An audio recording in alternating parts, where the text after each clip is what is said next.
Hello, my loves. It is 31 days of Hecate, day 12. Today, I'm going to be talking about the different sanctuaries that she has, or rather, the temples that she has across Greece and in Turkey as well.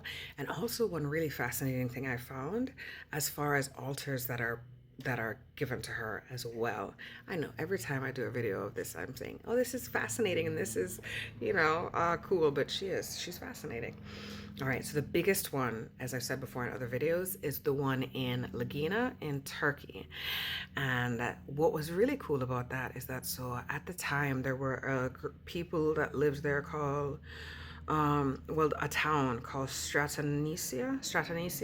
I'll put the spelling of all of these because also the Greek towns, I know I'm going to mess up those words as well, but Stratonicia. And what they did, that she was so beloved in that town of Turkey by the people that the government themselves made a major construction connecting, or rather making it easier for them to make their yearly pilgrimage to Lagina. So it was connecting Stratonicia with Lagina. It was 11-kilometer long connector, and they would every year they would make a pilgrimage to Lagina and pay homage to Hecate. So that's the biggest one that they have. But now, as far as in Greece, she has a temple in Western Sicily, Argolis, Aegina Island, which is near Athens. She was also has an island, like it's a little islet in the vicinity of Delos, which is also near Athens, from what I recall. The island, of course, that little island that she has, of course, has a cave because caves and Hecate go hand in hand. She was also greatly worshipped in Byzantium, which is now a town in Turkey.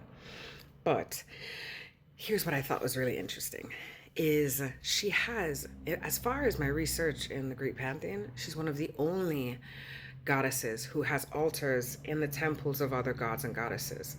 So they found, archaeologists found a altar in a temple dedicated to Apollo at Miletos.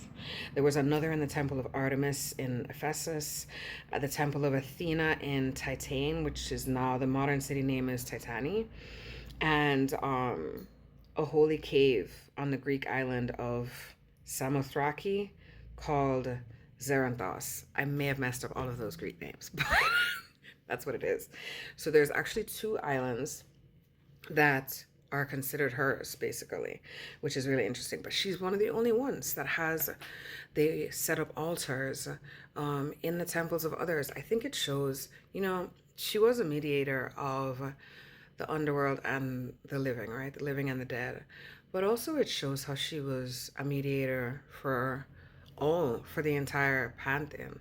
It felt almost like she's Switzerland, like she's kind of the third party remove type thing. She will fight if necessary, of course, because there are stories of her battling with her dagger and everything like that. There's stories of her battling, but she always feels to me like she's just like the mediator. And maybe it's because she's able to bring those messages and talk between worlds, so she has so much power and she's seen as so wise.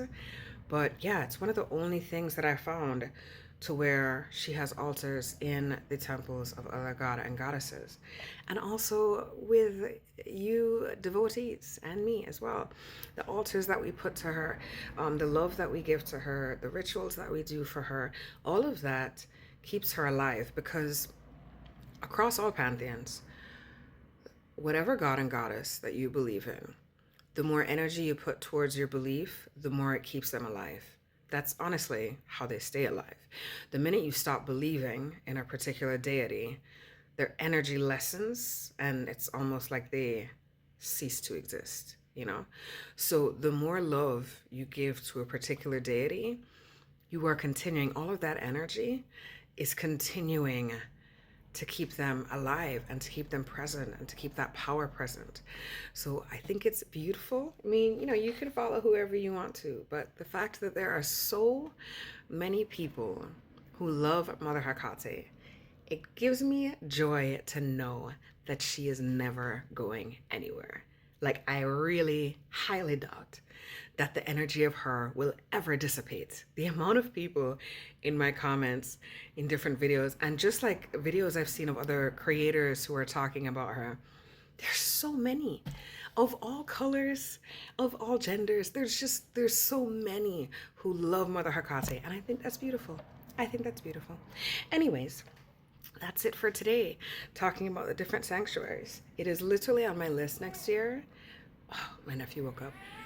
Oh, okay. Okay, that's it. I gotta go. My nephew shall not be tamed the minute he wakes up and starts crying. Okay, that's it. I love you guys. I will talk to you later on. Okay, bye.